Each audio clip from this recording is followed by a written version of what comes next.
Born on the 17th of July, 1957. That is 1957. You understand me? He is a Jamaican singer, drummer, and trust me, also a record producer. Ladies and gentlemen, Glen Washington is 65 years young. He is still strong, still going through, and he is still on the road. Easy. I don't know what exactly is keeping him strong, but let's go on the line and talk to the legendary Glen Washington. Glen, how are you doing? Easy. Happy radio. Big up, big up, big up, big up, big up, big up. Much love, maximum respect. To the legend himself, King Lagazee. Yes, I, Glen. Yes, I love you. We give thanks. Right, bless. Yeah, man, we give thanks. How is the vibe like at your end? Vibe is right, man. The vibe is good. The mood is feeling mellow, you know. Yeah, as long man. as I have music, I have everything. Say, You know? say. Yes, yes. We give thanks. We give thanks. We give thanks. We give thanks. So, you are 65 years young now, and you're still touring. Still going strong. And still, what exactly is keeping you, Glen? It's just love, music, you know, that and I have a strong woman by my side, you know, keeping the thing, you know, the vibe, you know. We go up the hill and down the hill, but we still stay firm and strong. Wow. Yeah. I was talking to wifey Jackie, and she was like, yo, Lagazee, you know, I have to do the laundry. I'm preparing food at the same time, but you don't know, Glen is Mr. Boy, mama. Easy. Look like mama busy for daddy. The African woman is so strong. Definitely. Yeah, man. Definitely. Baby. Definitely. Yeah. All right, so Glen Washington is in two phases. We have the Glen Washington, the artist, and also Glen Washington, the drummer. Now, Yep. let's start it in terms of who is Glen Washington and how was your growing up like in Jamaica? Well, growing up in Jamaica, it was a lot of fun, and I love music as a youth man coming up. I started out going to, you know, some little youth when you're young. You grow up with your parents and you learn different things. I grew up with my grandmother.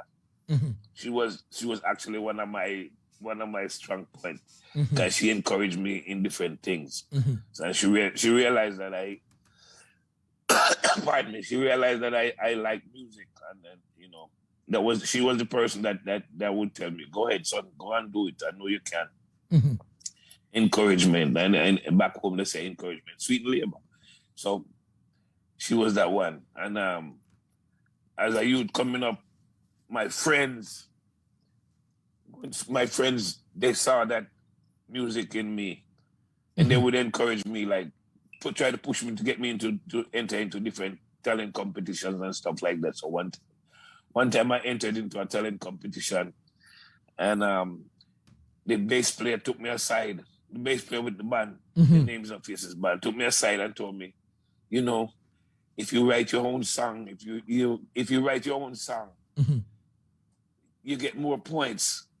And I was like, oh, so that's how it is. And I started writing my own songs from them time till this time, you know. And it paid off real good. I met Joseph Hill later on. I met Joseph Hill from Culture, the late Joseph Hill. Okay. Yeah. And he was the drummer of this band that I was singing with a band called C35 Incorporated. And You mean Joseph Hill of Culture was a drummer by then? yes, he was a drummer. All right. He's the one that taught me how to play the drums. Wow. So what happened was, in every little band, there's always that little the busybody person. And as soon as the drummer get up, this person go over there and sit on the drum and try to fool around. That was me. And then he asked me, he said, I see you like drums. Do you want to learn? And I said, yeah, man, I would love to play. And he taught me how to play the drums, not knowing that he was actually preparing me because he was expecting to leave and go form his group culture. So we started to teach me different rudiments and from time to time, and every time he would get up off the drum, I would go and fool around with it until one time now, when he started moving around doing this thing, he had to leave from where we lived to go to another town. This was when he was putting culture together. He left. He was a drummer. And he left, and we had a whole bunch of gigs, and there was no time to find another drummer. So I had to actually learn how to sing and play the drums. So I ended up being the singing drummer for a long time. Wow. While he went to farm culture, then he came back and got me. Came back and took me to another band. A band called Stepping Stones. And while playing with Stepping Stones with some guys from Spanish Town, Clinton Rowe, Larkin Shaw, Merrick Dyer, and some other guys, he got this contract to do an album with a record company from New Jersey called April Records. So we ended up playing on Culture's first album, Africa Stands Alone. Check it out. Check out the credit. I'm the drummer that played all of them songs. Wow. Yeah. Africa Stands Alone. Legend style. Zing. Asaase Radio. Wow. Yeah, man. And then after that, I started moving around from band to band till I ended up in Kingston with a group called did a lot of movements with a whole bunch of different bands. To make it long story short, I ended up with a group called Happiness Unlimited, and in Ocho Jamaica, and then while playing with Happiness Unlimited, I met Stevie Wonder. Stevie Wonder came to Jamaica to on vacation, and then he heard us playing, and he liked what he heard, so he decided to take us back to the United States. And so I ended up in America. Wow! Right, Stevie Wonder took me back to America with the group called Happiness Unlimited. So after that, now, while in America, I'm trying to make it as short as I can because it's a long story. Yeah. While in America, I was living up in New York, and a friend of mine, this man has a sound system called Downbeat. I don't know if you ever hear about Downbeat. Downbeat the ruler, Tony Screw. Yeah, Tony Screw. Yeah. You know, you got your thing together, man. Easy. So I met Tony Screw, and Tony Screw said, I recorded a song called Feel the Vibe. Can you feel it? Can you feel it? Na, na, na. I wrote that song, recorded it, and tried my hand at being a producer. And Tony Screw liked the song. This guy called Bobby Channel One, who was a disc jockey on the radio. He said to me, why don't you give me a couple copies and let me play it on the radio and see how people react to it? And I did, and then people start requesting it. They want to hear it all the time. So Tony Screw liked the song and said, I want a dub off of it from a sound, but you can't do it at just any studio. I want to take it to the source. So I was wondering, what is he talking about, the source? So I finally realized that it was Studio One, New York offices, Studio One on Fulton Street in New York, in Brooklyn. So he took me to Fulton Street, and when I got there, I saw this thing. I saw this. This thing looked familiar. Then I went inside and started recording. Start recording the dubs. And then guess who walked out? The late, great Clement Coxon Don. Wow. music. He took me to a place called Music City and said, "This look familiar. I'm used to hearing that name." So, Music City in New York. I met Clement Dad in New York.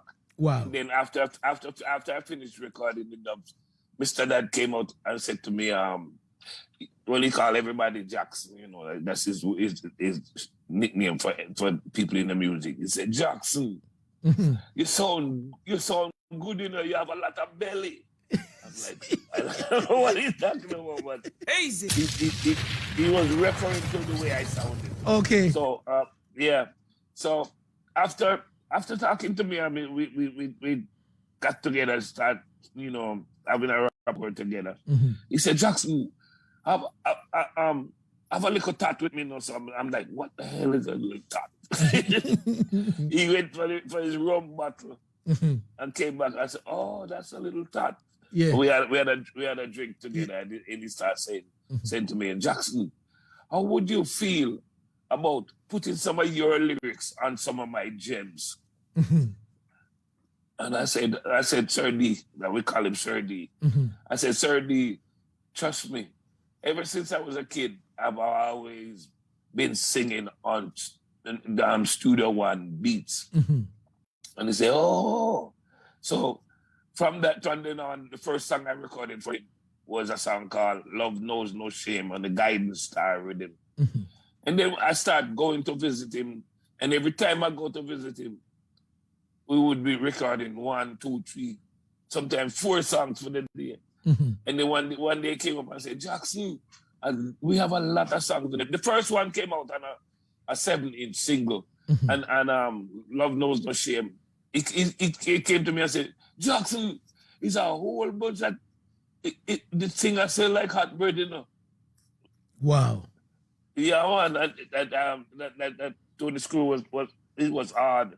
He said he never heard Mr. Dad tell no artist or tell no man his business like that. When tell me that the thing selling like hot bread, we have to go back to the press. All right. So but it was happening like that, and I have maximum respect for that man for doing what he did. All right. And believing in me to the point where we recorded an album called Brother to Brother, put it out. And from then it was history. Everybody wanted a song with Glen Washington. People start, even songs that I recorded before that didn't come out on the street, the place started getting flooded with Glen Washington songs. Wow. Now I would like to find out. So it means that the first sound you recorded dub plate for was Downbeat, right? Downbeat the Ruler, yeah. That was the first time recording a dub plate. Yes, actually, it was the first time. In which year was that? That was 19. The plate was 1986. Wow. 1986? Yes. I was a little boy by then. Oh, God, you better be old. King Lagazee said he was a little boy. Yeah. Yeah, I was a little youth by then, you know what I mean? I didn't know what even doublet was and all that kind of thing. You know. But they grew up regal and royal. Love that. Definitely. Exactly 14 minutes gone into the R2 here on Asaase Radio. We live in Accra on 99.5. We're live in Kumasi 98.5. We're live in Cape Coast 100.3, and we're live in Tamale 99.7. Big up Asaase Radio. All of Africa. Big up on ourselves. Yeah, man. So one, you said you live with your grandmom, the grandmom, yeah, you know, grow you up and all that kind of thing. What type of grandma was she? Was she the street type? Was it the church type that would pull you early hours in the morning strict. that, you know, let's go to church and all that? Yes, very strict. She was the queen though. That African queen kind of thing, like she no nonsense type of thing. Yeah, and we grew up with much respecting our elders. And Okay. that's how we grew up. We have that. We had that. And I really give Jah thanks for having that kind of, that kind of liberty as a youth man coming up. All right. So in your time there, which were some of the artists you used to par with and all that in terms of recording, drumming and all that? Which were some of the artists? I have traveled with, matter of fact, when I moved to America, after doing my stint around with Happiness Unlimited, around Stevie Wonder, I ended up traveling with an artist called Leroy Sibbles. Leroy Sibbles. After the Eptones, Leroy Sibbles, because he had moved to Toronto. And he came to Detroit one time to do a show, and that's where I was living in Detroit. And he heard me, saw me performing with a group called the Samaritans. And he said, "Oh, okay, we have good drummers over here. Why don't you come up to Toronto sometime and work with me?" And I took him at his word. I went up to Toronto. And next thing I know, I ended up with being the drummer with a band, a backing band called the Hit Squad. Every artist that came to town, we were the backing band, from Bujo Bantan, You Daddy Uri to Lieutenant Stitchy, Sanchez, all of them, Trilla U, everybody that came to town. Tony Rebel was the big star at the time. Tony Rebel was the big star, and Bujo Bantan. I knew Lady Saw from before she was named Lady Saw, Little Marianne. She came through. She wasn't even an artist then, but she came through, and my band was always the band that played for everybody. I played for Barry Salmon before too. Wow. In Toronto. Wow. Yeah, man. Yeah, I was the drummer. And you name them, Ken Boone, all of them. The last artist I was the drummer for with a band called Calabash was the late Gregory Isaac. As a matter of fact, he was one of the encouraging voice that told me, you know what? I don't think you should be sitting behind the drums. I think you should be out front singing. Wow. One time we went to Belize to do a show, and at the time I was recording with Studio One, but I was still playing drums, traveling and playing drums. And we were listening to a cassette with some of my music in the bus that we were riding in, and then Gregory Isaac said to me, "Glen, is that you?" I would say, "Yeah, man, I'm that man." He said, "I think I'm gonna be the opener for you." But yeah, it did happen in real life. It happened twice in Jamaica and one time in Trinidad. That Gregory Isaac had to open for you to come and play? He was the opening act for me. And there's a lot of people that I used to play for that became the opening act. They had to go on stage before me. Which I give Jah thanks for the blessings still, All right, so I heard you saying you played for Barry Salmon. Here's the case where I've heard countless of time people saying that Glen sound like Barry Salmon and trying to compare you to Barry's. How if you hear such comment, how do you feel about it? You know what? I take it as a compliment because I really love Barry Salmon singing voice. I like the way he sound. But actually, I've sounded like that since 1973 because that's how long I've been recording. As a youth man coming up, my first song that I did a song called Susie. Was it my talent competition hit song. And my first hit song was a song called Rockers and No Crackers. Rockers, I have the music on ya. For Joe Gibb. Rockers and No Crackers. Easy. By the legendary Glen Washington. Wow. So this was the song that gave you the break. Yeah. Well, but you know what? Back in them times, you got some producers and that was like actually not really honest, They wouldn't tell the artist what was really going on. They record you, and now as a youth man, I wasn't paying attention to that. All I wanted to do was to record and hear myself on the radio. We wasn't paying attention to different rudiments to publishing and royalties and stuff like that. just want to hear yourself on the radio. So you go on record. But later on, I go learn about the business part of it. The business part is a big part of it. Very big part of it. Yeah. So at first, you wanted to just record, to be heard on the radio and all that. But now you're taking the business side very serious. Seriously, have to. This is what I'm talking about, because a lot of artists don't really take care of the business aspect. And at the end of the day, I've seen a lot of artists having problems with record labels in terms of that. True. Even right now,